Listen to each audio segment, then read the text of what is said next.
Kill the Boer, kill the farmer has become quite a bit of a chant that has been sung by the EFF, the Economic Freedom Fighters, led by Julius Malema. And the world obviously are becoming more aware of this particular song. There's obviously some videos that have been circulating, especially at the Oval Office a couple of weeks ago, where Mr. Cyril Ramaphosa, who is currently the president of this beautiful country of South Africa, was called to account by the US President, Donald Trump. And his reply towards what happened that particular day in connection with the particular chant and song is mind-boggling. So let's check it out and then we'll chat soon. You know, that slogan, kill the Boer, kill the farmer, is a liberation chant and slogan. And it's not meant to be a message that elicits or calls upon anyone to go and be killed. And that is what our court decided. So they will probably want to arrest people willy-nilly. We follow the dictates of our constitution because we are a constitutional state and we are a country where freedom of expression is the bedrock of our constitutional arrangement.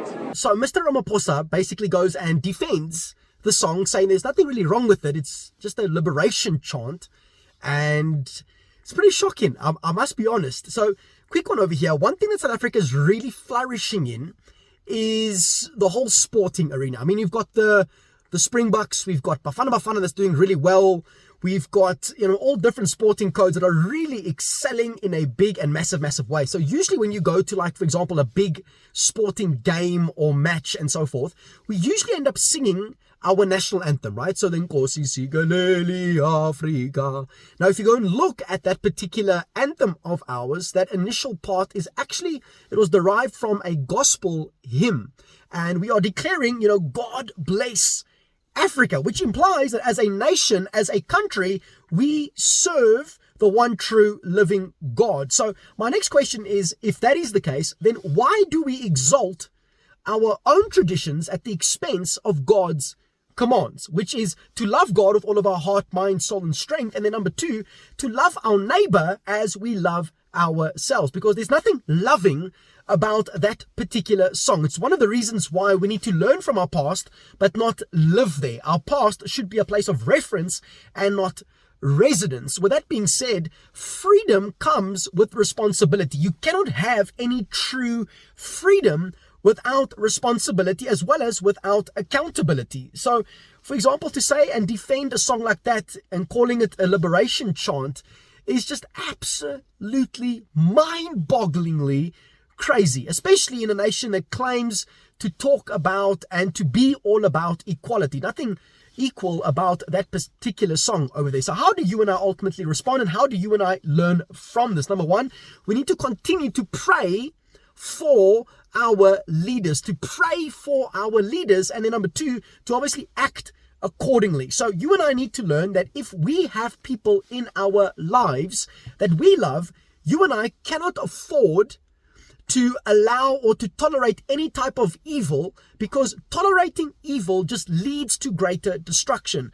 You and I also need to learn to not make empty promises. Let your yes be your yes. Let your no be your no. And then number 3, we need to understand that if we want to have a great family, a great business, a great ministry, a great department, a great church, great relationships, you and I need to build our lives upon righteousness. We need to build our lives upon righteousness, because again, true kings detest wrongdoing, because they understand that the foundation of their throne needs to be established on righteousness. So you want to make sure that you always do the right thing. It's always the right time to do the right things. And when something's not working, you no longer want to work hard at something that's not working. All right. So wherever you and I need to make adjustments, let us make the necessary adjustments, because again, pride makes excuses.